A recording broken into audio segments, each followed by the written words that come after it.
marketing heads para magtakda ng isang definition para sa customer type at gagawin nating mandatory yung field na yan. Bigyan mo ako ng 2 minuto. Ano bang ibig sabihin ito? Mukhang mamamatay na natin yung server.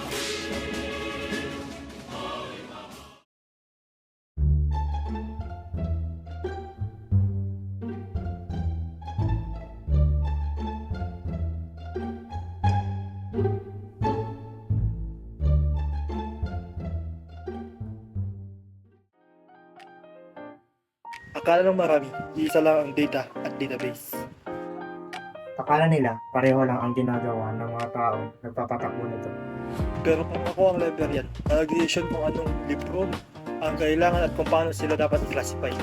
Ako naman ang engineer na naniniguradong hindi guguho ang mga estante at laging may kuryente sa gusali. Ngayon, lilinawin natin ang pagkakaiba.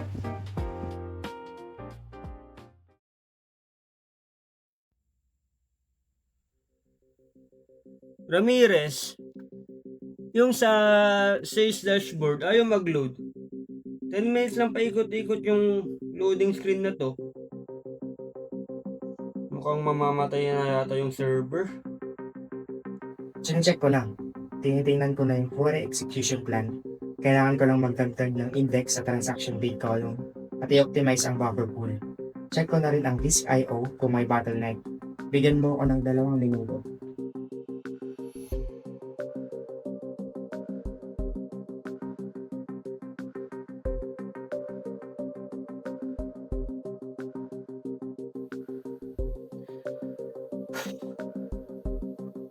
Minus.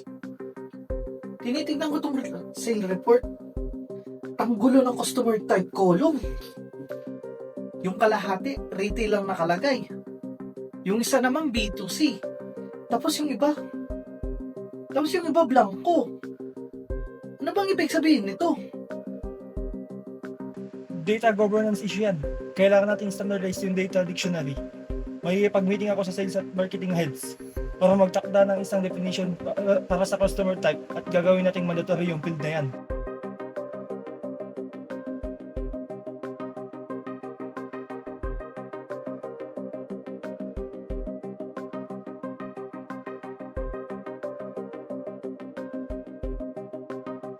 Ayaw nga pala, Ramirez.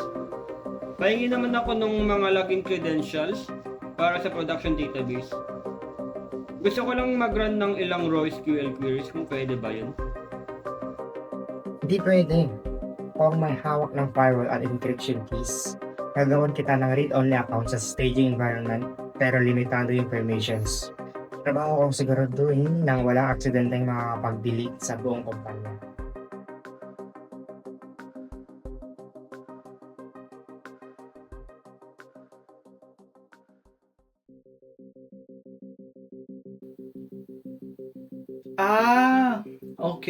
Okay.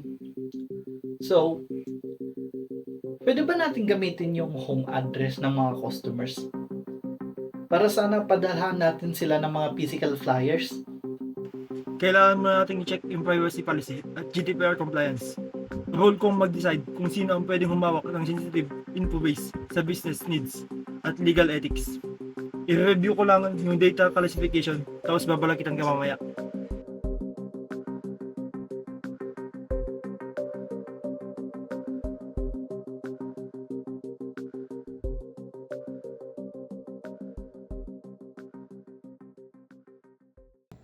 Nakita nyo ba ang difference ng database administrator sa data administrator? Ang database administrator ay nakatutok lamang sa technical physicality. At narito ang mga gawain ng database administrator katulad ng pag-backup at recovery, performance tuning, pag-install ng software, at physical security.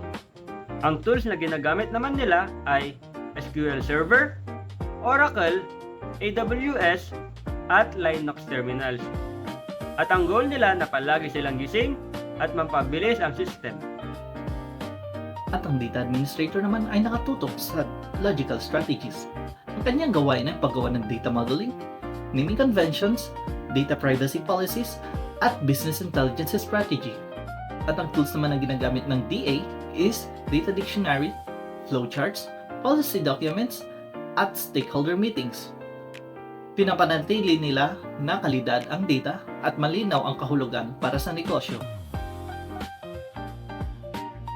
Kapag nag-crash ang database ng alas 3 ng madaling araw, tawagan mo ko.